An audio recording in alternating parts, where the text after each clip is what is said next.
AHC academy Malegaon NEET JEE की बेहतरीन तैयारी IIT टीचरों के साथ एकेडमी की ओर से स्टडी मटेरियल भी एडमिशन ओपन। अब होगी सपनों की उड़ान पूरी। छत्रपति शिवाजी महाराज के पुतले के सामने महेश नगर मालेगांव की जानिब से मुफ्ती मोहम्मद इस्माइल साहब कासमी का और हुसैन अंसारी का शुक्रिया अदा करता हूँ। कम से कम 25 साल से, जब 1992 में ऐसा नगर कब्रस्तान बना, तब से हमने लीडरों को हमेशा इसकी आगाही करते रहे, लेकिन किसी ने इस पे तवज्जो नहीं दी, ना ही जनाजा हाल पे तवज्जो दी।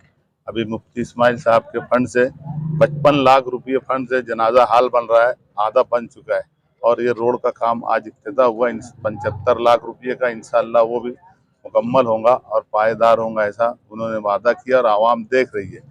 और उसके साथ साथ हुसैन अंसारी के, मुफ्ती साहब के साथ साथ हुसैन अंसारी के भी शुक्रगुजार हैं कि उनके कान पे हमने बात रखी और वो बात यहाँ तक पहुँचाई। और MLA साहब ने दिलचस्पी लेकर जनाजा हॉल के लिए भी 55 लाख का फंड दिया और 75 लाख रुपये का सीमेंट रोड का भी। इससे आवाम, इस दोनों चीज़ों से आवाम को सहूलत है चलने के लिए, मैयत आए जनाजा हाल के लिए, हर चीज़ आवाम की सहूलत के लिए ये काम हुआ है। और जौहर भाई, मुखालिफ पार्टियों का ठीक है, आपके कुछ दोस्त पार्टियों ने भी आप पे तनकीद की है। जौहर भाई नाम नहीं लेते। देखो, पूरे शहर के लोग और electronic media, Urdu media, Marathi media, सब ने देखा है कि 2 साल में पेपर वर्क किसने किया है, कलेक्टर का सर्वे किसने कराया है, हाउस में बात किसने रखी है। पूरे शहर के लोग ये देखे है। तुम लोग 3-3 4-4 बार गए हो आमदार साहब के साथ में वो सर्वे के लिए, तो पूरा शहर देखा है 2 साल से कोशिश किसने किया। अगर डॉक्टर साहब बोलते, हमारे जो MP साहब है, वो एक टाइम भी आए के सर्वे के लिए, उनका एक भी फोटो है कि आप मीडिया वालों के पास में? अब कैसा है, वो सरकार में है आज, तो अपने जो है मिनिस्टर जो है, अपने ट्रांसपोर्ट मिनिस्टर, वो तो उनकी पार्टी के पद अधिकारी की तो तारीफ ही करेंगे ना, वो थोड़ी आमदार साहब के बारे में बोलेंगे। पूरा शहर खुली आंखों से देखा है कितना सर्वे मुफ्ती साहब ने किया है। और ये सर्वे जो था, पुलिस रिपोर्ट गई है, कलेक्टर की रिपोर्ट गई है, फरहान साहब है, तहसीलदार, इतनी सारी रिपोर्टें गई तो उनके ऊपर प्रेशर बना। जब ये बजट रिलीज हुआ है, इतनी आसानी से नहीं हुआ। और ये बना खुशी का मौका है कि ऐसा नगर कब्रस्तान में जो इस तरफ से मैयत आती थी, बेपनाह उन अहबाब को तकलीफ होती थी, और आज हमारे शहर अजीज के MLA मुफ्ती मोहम्मद इस्माइल साहब ने ये नहीं देखा कि इस तरफ मेरी वोट है कि नहीं है, क्योंकि बस्ती कम है। बहरहाल बाजू में शहर खामोशा आबाद है, जहां हमारे असलाफ मदफून है, उनकी इंशाअल्लाह उनकी रूहानी तवज्जो जरूर मुफ्ती इस्माइल के साथ रहेगी।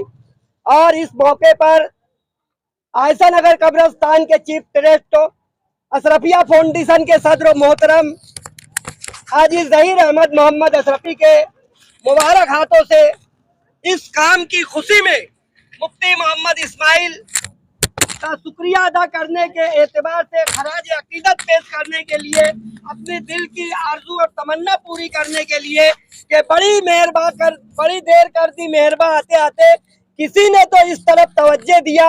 और ये सेहरा यकीनन मोहम्मद हुसैन अंसारी की जद्दोजहद से मुफ्ती मोहम्मद इस्माइल के 75 लाख रुपये के एक बड़ी रकम के फंड से इस तरफ का भी रोड, आयशा नगर कब्रस्तान से लगकर जो रोड है वो भी, और मुफ्ती आजम हिंद मस्जिद से लगकर मासूम साइजिंग की तरफ जो रोड जाता है, ये तमाम रोड इंशाअल्लाह काम बेहतरीन क्वालिटी में होगा। और जैसा कि हमने 2 साल पहले कहा था कोरोना के बाद कि इंशाअल्लाह आने वाले दिनों में शहर का नाक नक्शा अलग होगा, और आप देख रहे हैं कि पूरे शहर में, पूरे मालेगांव की हर गली कूचों में उस वक्त तो काम हो रहा है जब हमारा लीडर मुफ्ती मोहम्मद इस्माइल MLA है। तो काम अल्लाह तबारक व तआला मुफ्ती मोहम्मद इस्माइल के MLA बनने के बाद को होश आ गया, और पूरे मालेगांव का नाक नक्शा अल्हम्दुलिल्लाह मुफ्ती मोहम्मद इस्माइल के MLA के दौर में पूरे मालेगांव में काम हो रहा है। हमें बहुत खुशी है, और हम इस महल्ले वालों की जानिब से, आयशा नगर कब्रस्तान के तमाम ट्रस्टियों की जानिब से मुफ्ती साहब को मुबारकबाद देते हैं। दिल की गहराइयों से दुआ देते हैं कि अल्लाह तबारक व तआला आने वाले दिनों में जो भी हमारे शहर की जरूरत है, अल्लाह सबब के दर्जे में हमारे लीडर को कबूल फरमाए और उनके दौर इक़्तिदार में काम ले ले। शुक्रिया। अस्सलाम।